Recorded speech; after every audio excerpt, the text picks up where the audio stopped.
आपला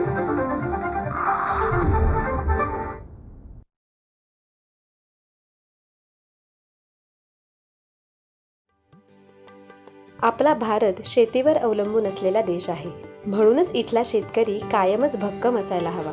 हा शेतकरी मातीतला, काटक अंगाचा, घामाने नटलेला गडी, त्याची बैलांची जोडी, सोबत नांगर आणि लांबच लांब पसरलेले शेतमळे, हिरवीगार पिके, शेतात राबणारी माणसं। कितीही ऊन वारा पाऊस असला तरी शेतात राबणारा हा गडी आणि त्याची मंडळी मागे हटत नाही। अशा या शेतकऱ्याच्या विकासासाठी शासन नेहमीच प्रयत्नशील होते आणि राहील।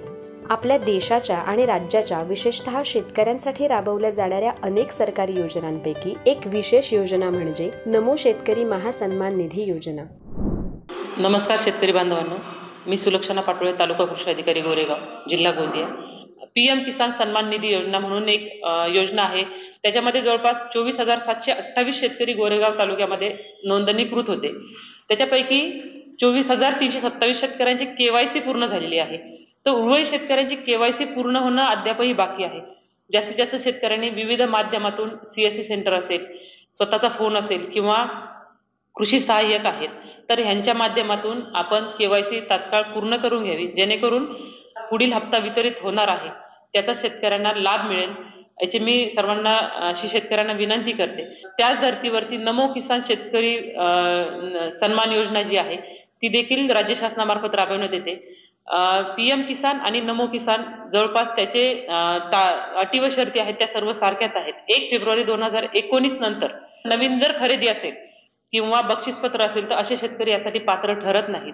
ज्या शेतकऱ्यांची नवीन खरेदी झालेली आहे असे शेतकरी यासाठी पात्र ठरणार नाहीत। 1 फेब्रुवारी 2019 पूर्वी वारसानं ज्या शेतकऱ्यांच्या नावावरती जमीन हस्तांतरित झालेली आहे असे सर्व शेतकरी या योजनेसाठी पात्र ठरतात। तर जास्तीत जास्त शेतकऱ्यांनी यामध्ये देखील लाभ घ्यावा अशी मी सर्वांना विनंती करते।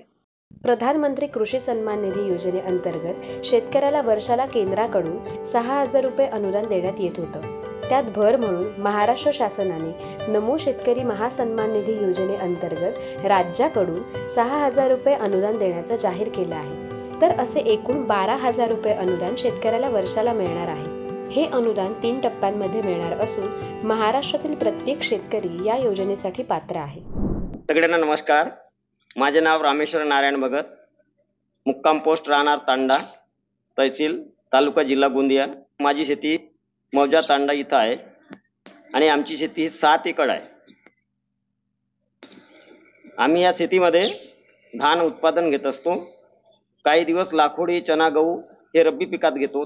त्याच्यानंतर आम्ही धान लावतो आणि ते उत्पादन आम्ही घेतो। ही शेती आहे, याच्यात धान लावलेलं आहे। सध्या या धानामध्ये खोडकीड आलेला आहे आणि फंगस आलेला आहे। या धानाचे उत्पादन चांगला होतो, फक्त रोगराईमुळे शेतकऱ्याचं नुकसान होत असतं। नमो शेतकरी ही सन्मान निधी योजना जेव्हापासून लागू झाली तेव्हापासून मला या सन्मान योजनेचा लाभ मिळत आहे। ही योजना चांगली आहे। या योजनेपासून शेतकऱ्याला चांगला लाभ होईल। मासिक 4 महिन्याने 2,000 रुपये मिळतात आणि ते कंटिन्यू मला येत आहे। प्रधानमंत्री कृषी सन्मान निधी योजनेचा अर्ज करण्यासाठी शेतकऱ्याकडे Aadhaar card, bank passbook, 7/12, passport size photo, mobile number असणे आवश्यक आहे। दिलेल्या पोर्टलवर आपण ऑनलाईन रजिस्ट्रेशन करून प्रधानमंत्री कृषी सन्मान निधी योजनेसोबतच नमो शेतकरी महासन्मान निधी योजनेचाही लाभ घेऊ शकता। ज्या शेतकऱ्याला प्रधानमंत्री कृषी सन्मान निधी योजनेअंतर्गत अनुदान मिळते अशा सगळ्या शेतकऱ्यांना नमो शेतकरी महासन्मान निधी योजनेअंतर्गत अनुदान मिळेल।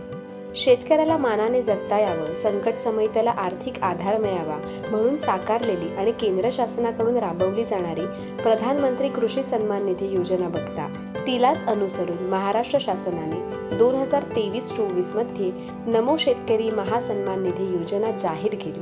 केंद्र सरकारबरोबरच राज्य शासनही या योजनेतून शेतकऱ्यांच्या पाठीशी पहाडासारखं उभं राहिलं। प्रस्तुती जिल्हा माहिती कार्यालय, गोंदिया।